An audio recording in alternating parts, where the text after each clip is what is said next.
भारत के लोग भी दूसरे देशों में जाके बसे हैं। तो जब हम किसी धर्म को चुनकर नफरत फैलाते हैं तो कहीं ना कहीं देश के लोग जो विदेश में रहते हैं उनको झेलना पड़ता है। जिस तरह हमने मध्य प्रदेश के अंदर देखा, छत्तीसगढ़ के अंदर देखा, और भी कई राज्यों की वीडियो आ रही हैं जहां चर्च के ऊपर हमले किए जा रहे हैं। इधर एक तरफ जो क्रिसमस का त्योहार लोग मना रहे हैं तो दूसरी तरफ कट्टरपंथी लोग गमछा पहन के गले में गेरुए कलर का वहां उनके चर्च के ऊपर हमला कर रहे हैं, लोगों को अपमानित कर रहे हैं, चाहे वो मुस्लिम के खिलाफ हो, चाहे वो ईसाई के खिलाफ हो। तो यकीन मानिए हमारे देश के लोग बहुत बड़ी मात्रा में मुस्लिम देशों में बसे हैं, ईसाई देशों में बसे हैं। अगर हम इसी तरह नफरत बढ़ाएंगे तो क्या जिस तरह हमारे लोग उस देश में जाकर वहां लोग अपना जीवन यापन कर रहे हैं, अपने व्यवसाय कर रहे हैं, अपनी नौकरियां कर रहे हैं, क्या वो लोग वहां सुरक्षित रहेंगे?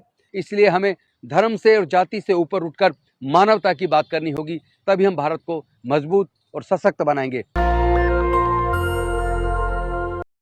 साथियों, हम देख रहे हैं कि बांग्लादेश के अंदर किस तरह का तांडव है।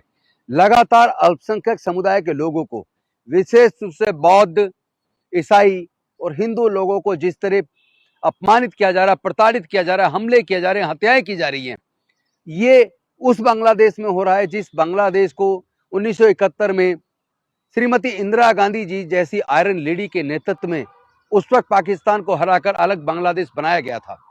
हमने परिकल्पना नहीं की थी कि कभी ऐसा दिन भी आएगा कि उसी बांग्लादेश के अंदर तमाम अल्पसंख्यक हिंदू, बौद्ध और ईसाई असुरक्षित हो जाएंगे। इस सब का जवाब देने की जरूरत है। पूरे देश को एकजुटता के साथ खड़ा होना पड़ेगा। सरकार को, बांग्लादेश की सरकार को घेरना पड़ेगा। और भारत सरकार से एक बात और कहना चाहता हूं, साथ में देश के लोगों से भी कहना चाहता हूं कि अलग अलग दुनिया के अंदर, अलग अलग देशों के अंदर विभिन्न अलग अलग देशों के लोग जाके बसे हैं, भारत के लोग भी दूसरे देशों में जाके बसे हैं।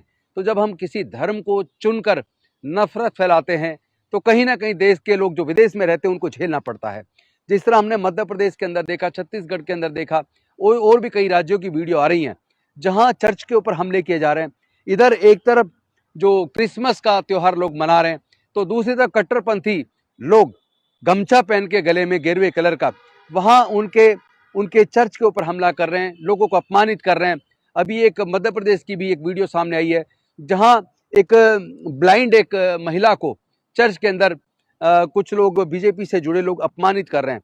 तो मैं समझता हूँ कि इस तरह की घटनाएं अगर बढ़ेंगी, चाहे वो मुस्लिम के खिलाफ हो, चाहे वो ईसाई के खिलाफ हो, तो यकीन मानिए हमारे देश के लोग बहुत बड़ी मात्रा में मुस्लिम देशों में बसे हैं, ईसाई देशों में बसे हैं। अगर हम इसी तरह नफरत बढ़ाएंगे तो क्या जिस तरह हमारे लोग उस देश में जाकर वहां लोग अपना जीवन यापन कर रहे हैं, अपने व्यवसाय कर रहे हैं, अपनी नौकरियां कर रहे हैं, क्या वो लोग वहां सुरक्षित रहेंगे? क्या इस तरह की नफरत का भाव अगर उधर भी बढ़ा तो हमारे लोगों पे हमला नहीं होंगे? मुझे लगता है कि हमें समझना पड़ेगा, अब दुनिया ग्लोबल हो गई है। अब केवल आप एक देश से सीमित नहीं है, अब दुनिया के अलग अलग देशों में जाके भारत के लोगों ने अपनी काबिलियत का परचम लहराया है। लेकिन उस काबिलियत के बावजूद अगर धर्म के नाम पर स्पेशली सेलेक्टेड तरीके से अगर हमले भारत में होंगे तो कहीं ना कहीं हमारे देश के लोग विदेशों में असुरक्षित होंगे। इसलिए हमें धर्म से और जाति से ऊपर उठकर मानवता की बात करनी होगी, तभी हम भारत को मजबूत और सशक्त बनाएंगे। बहुत बहुत धन्यवाद, शुक्रिया। जय भीम, जय भारत, जय संविधान, जोहार। दस्तक की आपसे गुजारिश है कि अगर इसको बचाना चाहते हैं तो नेशनल दस्तक को सब्सक्राइब करने के लिए रेड कलर के सब्सक्राइब बटन को दबाएं, फिर बेल आइकन की घंटी दबाएं। नेशनल दस्तक को बचाने के लिए बहुत जरूरी है कि हर खबर को शेयर करें, लाइक करें, कमेंट जरूर करें।